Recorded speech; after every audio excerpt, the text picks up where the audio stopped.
用10米长的铁链将女囚犯们串在一起，让他们在40度的高温下除草，甚至还要给死去的流浪汉抬棺。遇到死相难看的、心理承受能力差的女囚犯直接被吓哭，怜香惜玉根本不存在，辱骂暴打是常有的事情。然而女囚犯们不仅不抱怨，甚至还心存感激，这到底是怎么回事呢？大家好，我是黑桃 K， 接下来就让我们一起走进美国沙漠女子监狱，看看这里又有怎样的奇葩规定。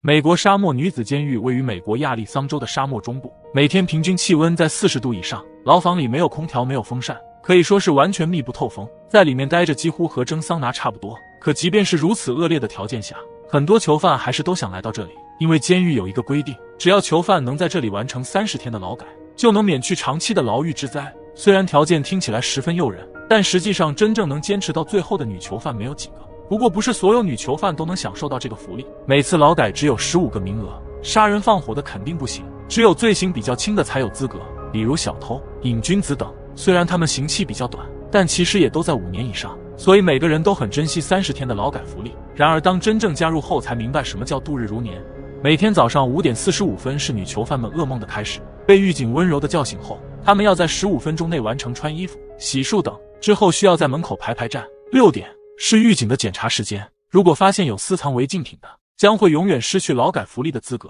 并且还会赠送几年刑期。所以至今为止，没有女囚犯傻到顶风作案。检查没有问题后，狱警会把15名女囚犯分成3组，然后用10米的铁链将他们串联起来，他们一边走一边喊口号，队形十分整齐。这朗朗上口的口号还是之前的女囚犯留下来的，狱警当时感觉还挺押韵，于是就保留至今。在狱警的带领下，女囚犯们坐上大巴车，经过1个小时的车程，到达了目的地。他们今天的任务是把这一片地的草除干净。现在室外温度大约40度，光是站着就感觉身体正在融化，甚至10几分钟后能闻到皮肤烧焦的味道。地面温度更是高达60摄氏度，这就意味着打个鸡蛋在地上，过一会儿就能煎熟。女囚犯们不仅要在这种高温下除草工作，而且还要时刻带着铁链，就像同一条绳子上的蚂蚱，所有行动必须一致，否则很容易集体摔倒。但经常有几个刺头搞事情，今天就有2个女囚犯因为铁链发生分歧，年轻的小姑娘把大妈喷得体无完肤，大妈一边哭一边向狱警求救。然而狱警不仅不同情她，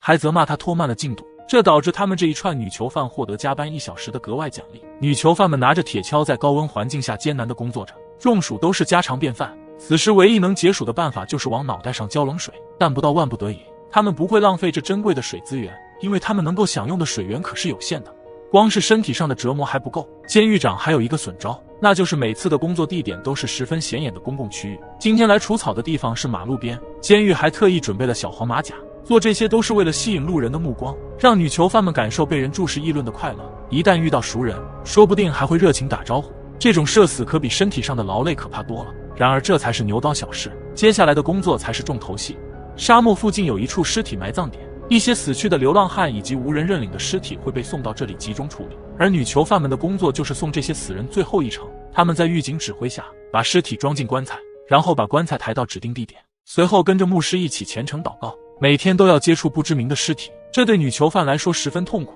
其中不乏死相惨烈的，看一眼晚上都得失眠。经常有脆弱的女囚犯被吓哭，但狱警根本不吃这一套，哭着也要把任务完成。比较人性化的一点可能就是这个移动厕所了，但也不是想去就能去的，每个人只能去一次，除非憋不住，否则他们不会轻易用掉这宝贵的机会。下午4点，终于结束了一天的工作，女囚犯们拖着疲惫的身体返回监狱。你以为他们可以休息了吗？不，狱警们已经在牢房恭候多时，一天的暴晒身上早就被汗水湿透，但回到牢房的1个小时之内不可以洗澡，而是全员解开锁链，脱得一干二净，到小黑屋里进行检查是否带回来违禁品。除了金属探测器，狱警还会让囚犯们大声咳嗽几声，确保嘴里也没有可疑物品。完成检查后依然不能休息，他们需要把牢房从里到外打扫一遍，擦玻璃、拖地等等，任何角落都不能放过。女囚犯们就像从烧烤炉子回到蒸锅里一样，经常有种已经熟了的错觉。监狱方表示，劳累是最有效的惩戒措施，有利于囚犯的改造。事实上确实如此。玛莎拉是一个20年的瘾君子，除了他自己深受毒品的折磨以外，他的2个孩子也没能幸免，一出生就有毒瘾，一想到孩子他就十分难过。不过在劳改所待了一段时间后，由于长期的劳累，使得他逐渐对毒品失去兴趣，竟渐渐戒毒成功。同样深受毒品毒害的还有这位年轻的杀马特女孩，年仅21岁的她已经是个孩子的妈，她变成如今这副模样也是有原因的。8岁时她遭到陌生男子的侵犯，这使得杀马特思想逐渐扭曲，慢慢沾染上毒品。他还加入了一个帮派，并且和其中的成员结婚生了孩子。不幸的是，她的老公也被抓进了监狱，如今不到1岁的孩子也被送到了孤儿院。杀马特表示他会咬牙坚持30天，出狱后一定重新做人。别看女囚犯们对着镜头梨花带雨，但他们并不值得同情，很多都是因为受不了劳改，所以才心生悔意。出狱1周又被抓回来的大有人在，所以狱警看起来都十分无情，其实是有情。关于本期内容你有什么看法呢？欢迎评论区留言。喜欢视频的小伙伴别忘了点赞转发，关注黑桃 K， 带你玩转地球探索世界。